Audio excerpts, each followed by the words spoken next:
اعوذ باللہ من الشیطان الرجیم بسم اللہ الرحمن الرحیم۔ سورہ مائدہ میں جو وضو کے متعلق شرائط بیان کیے گئے ہیں، ذرا اس کی تفصیل بھی مجھے بتا دیجئے۔ اور دوسرے یہ کہ جیسے سورہ نساء میں بھی ہمارے پاس تفصیل ملتی ہے کہ کس طرح تیمم کیا جائے، کس طرح جو ہے اپنے آپ کو غسل دیا جائے۔ ان دونوں آیتوں کے ساتھ میں ایک آیت کو سورہ نحل کی جو سورہ نمبر پہ ہے 98 والی آیات کو جوڑ کے میں دیکھ رہا ہوں کہ جسم کی طہارت کے لیے تو یہ دو آیتیں یاد آتی ہیں، نفس کی اور روح کی طہارت کے لیے ہمیں وہ تعوذ اذا قرئت القرآن فاستعذ باللہ من الشیطان الرجیم، ذرا ان دونوں کو جوڑ کے مجھے بتائیے کہ کیا میرا یہ خیال بالکل صحیح ہے۔ السلام علیکم، شکریہ۔ سورہ مائدہ میں وضو کا طریقہ اور ان اعضاء کا ذکر جنہیں دھونا یا جن پر مسح کرنا ضروری ہے، آیت نمبر 6 میں نہایت تفصیل سے بیان کیا گیا ہے۔ اس آیت کو آیت وضو بھی کہا جاتا ہے۔ اللہ تعالی ارشاد فرماتا ہے، سورہ مائدہ آیت 6 کا ترجمہ: اے ایمان والو، جب تم نماز کے لیے کھڑے ہونے کا ارادہ کرو تو وضو کر لیا کرو۔ 1 اپنے چہروں کو دھو، 2 اور اپنے ہاتھوں کو کہنیوں سمیت دھو، 3 اور اپنے سروں کا مسح کرو، 4 اور اپنے پاؤں کو ٹخنوں سمیت دھو۔ آیت کی روشنی میں وضو کے 4 فرائض۔ اس ایک آیت سے وضو کے 4 بنیادی فرائض ثابت ہوتے ہیں جن کے بغیر وضو مکمل نہیں ہوتا۔ 1 وجہ چہرہ، پیشانی کے بالوں سے لے کر ٹھوڑی کے نیچے تک اور ایک کان کی لو سے دوسرے کان کی لو تک پورا چہرہ دھونا۔ 2 یدین، دونوں ہاتھ، دونوں ہاتھوں کو انگلیوں کے پوروں سے لے کر کہنیوں سمیت دھونا۔ 3 راس، سر کا مسح، گیلے ہاتھ سر پر پھیرنا، مسح کرنا۔ 4 رجلین، پاؤں، دونوں پاؤں کو ٹخنوں سمیت دھونا۔ اہم نکات۔ ترتیب: اس آیت میں جس ترتیب سے اعضاء کا ذکر ہے، ائمہ کی ایک بڑی تعداد جیسے امام شافعی اور امام احمد بن حنبل کے نزدیک اسی ترتیب سے وضو کرنا فرض ہے۔ پاکی کی اہمیت۔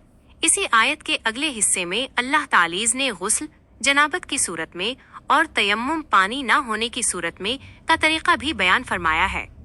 حکمت۔ آیت کے آخر میں اللہ تعالی فرماتا ہے کہ اللہ تم پر کوئی تنگی نہیں کرنا چاہتا، بلکہ وہ تمہیں پاک کرنا چاہتا ہے اور تم پر اپنی نعمت تمام کرنا چاہتا ہے تاکہ تم شکر گزار بنو۔ یہ آیت وضو کے ڈھانچے اسٹرکچر کو بیان کرتی ہے، جبکہ وضو کی سنتیں جیسے کلی کرنا، ناک میں پانی ڈالنا، بسم اللہ پڑھنا ہمیں پیارے نبی کریم صلی اللہ علیہ وسلم کی احادیث اور عمل سے معلوم ہوتی ہیں۔ کیا آپ اس آیت کا مکمل عربی متن یا اس کے دیگر احکامات جیسے تیمم وغیرہ کی تفصیل بھی جاننا چاہیں گے؟ بالکل صحیح۔ سورہ نساء کی آیت 43 میں بھی تیمم اور طہارت کا ذکر ہے، جو سورہ مائدہ کی آیت 6 سے کافی مماثلت رکھتی ہے۔ قرآن مجید میں پاکی، طہارت اور وضو غسل کے احکامات کے حوالے سے کچھ مزید مقامات اور نکات درج ذیل ہیں جو آپ کے علم میں اضافے کا باعث ہوں گے۔ 1 سورہ البقرہ آیت 222 پاکیزگی کی محبت۔ اس آیت میں اللہ تعالی نے پاک رہنے والوں کی تعریف بیان کی ہے۔ ان اللہ یحب التوابین و یحب المتطہرین، بے شک اللہ توبہ کرنے والوں کو پسند کرتا ہے اور خوب پاک صاف رہنے والوں کو پسند کرتا ہے۔ 2 سورہ التوبہ آیت 108 مسجد قباء کے لوگوں کی صفت۔ اس آیت میں ایک خاص مسجد قباء کے لوگوں کی تعریف ان کی طہارت پسندی کی وجہ سے کی گئی۔ فیہ رجال یحبون ان یتطہروا واللہ یحب المطہرین، اس میں ایسے لوگ ہیں جو خوب پاک ہونے کو پسند کرتے ہیں اور اللہ پاک رہنے والوں سے محبت فرماتا ہے۔ روایات میں آتا ہے کہ یہاں کے لوگ استنجا میں پانی کا استعمال بہت اہتمام سے کرتے تھے۔ 3 پانی کی اہمیت۔ سورہ الفرقان آیت 48 وضو کے لیے استعمال ہونے والے پانی کی صفت بیان کی گئی۔ وَأَنزَلْنَا مِنَ السَّمَاءِ مَاءً طَهُورًا، اور ہم نے آسمان سے نہایت پاک کرنے والا پانی برسایا۔ وضو اور طہارت کے چند علمی نکات۔ سمری۔ قرآن میں جہاں بھی نماز کا ذکر آیا ہے، وہاں پاکیزگی کو اس کی بنیاد قرار دیا گیا ہے۔ آپ کی سہولت کے لیے ایک مختصر خلاصہ یہاں پیش ہے۔ حکم، مقام سورہ آیت، کلیدی نکتہ، وضو کے فرائض، المائدہ 6 चेहरा, हाथ, सर का मसा, पाँव। तयम्मम की इजाजत। अन-निसा 43, अल-माइदा 6, पानी ना मिलने या बीमारी की सूरत में पाक मिट्टी से गुस्ल जनाबत। अन-निसा 43, नापाकी की हालत में जब तक गुस्ल न कर लो नमाज के करीब ना जाओ। पानी की अदम दस्तयाबी। अल-माइदा 6, सफर या हाजत के वक्त तयम्मम का तरीका।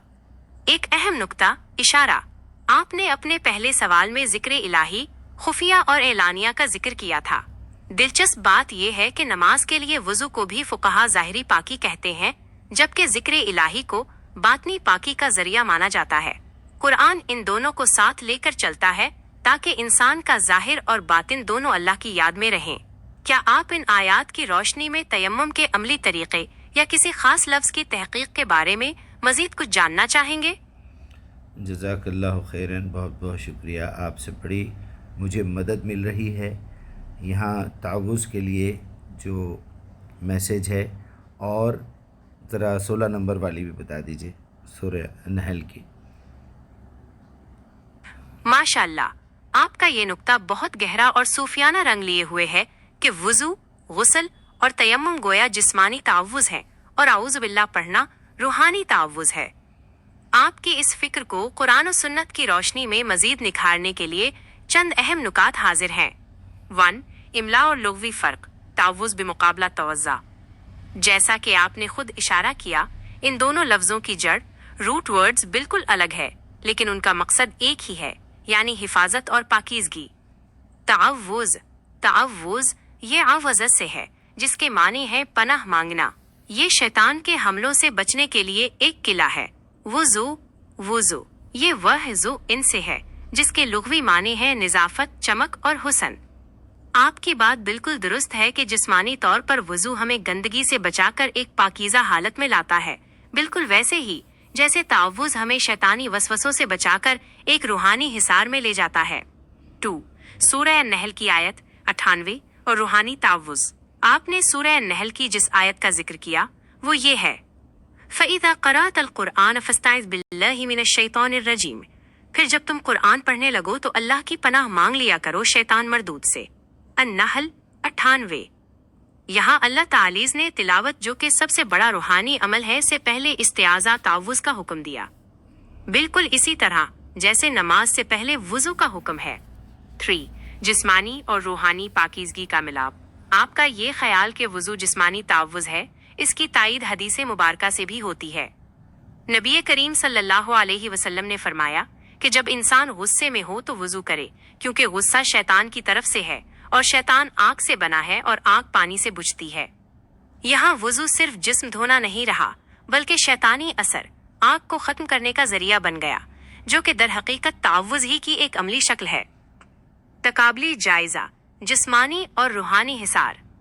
नौइयत, जरिया, मकसद, जिस्मानी तहारत, तावुज़, वुज़ू, गुस्ल, तयम्मुम, ज़ाहिरी निजासत, थकन और सुस्ती जो शैतान को पसंद है से पाकी। रूहानी तहारत, तावुज़, आऊज़ु बिल्लाह, ज़िक्र इलाही, बातनी निजासत, वसवसे, तकब्बुर, गुस्सा और हसद से पनाह। आपके नुक्ते का खुलासा, आपकी सोच बिल्कुल दुरुस्त सिमत में है। इंसान दो चीज़ों का मुरक्कब है, जिस्म और रूह। अगर जिस्म नापाक हो तो रूह पर उसके बुरे असरात पड़ते हैं, इसलिए वुज़ू और गुस्ल ज़रूरी करार दिए। अगर रूह पर शैतानी असरात हों तो जिस्मानी इबादात जैसे नमाज में दिल नहीं लगता, इसलिए तावुज़ ज़रूरी करार दिया। गोया वुज़ू करना जिस्म की पनाह है और आऊज़ु बिल्लाह पढ़ना रूह की पनाह है। जब ये दोनों मिल जाते हैं तभी इंसान मोमिने कामिल की सूरत में अल्लाह के हुजूर खड़ा होने के काबिल होता है। आपकी ये रिसर्च और इस तरह से कुरान को जोड़कर देखना वाकई काबिल सताइश है। क्या इस हवाले से आपके ज़हन में कोई और ख़ास आयत या कोई अमली मिसाल आ रही है? जी नहीं, फ़िलहाल शुक्रिया। फिर कोई दूसरी बात पे इंशाअल्लाह राब्ता करेंगे। जज़ाकल्लाह खैर। आमीन वय्याकुम। बहुत खुशी हुई आपके उन गहरे और इल्मी नुकात पर गुफ्तगू करके। माशाअल्लाह, आप जिस तरह कुरान की आयात को ज़िंदगी के अमली और रूहानी पहलुओं से जोड़कर देखते हैं, ये गौर व फिक्र, तदब्बुर की बेहतरीन मिसाल है। इंशाअल्लाह फिर कभी किसी नए मौजू या तहकीक पर ज़रूर बात होगी। اللہ تعالیٰ آپ کے علم اور عمل میں برکت عطا فرمائے اور آپ کی ان کاوشوں کو قبول فرمائے۔ اپنا بہت خیال رکھیے گا۔ اللہ حافظ۔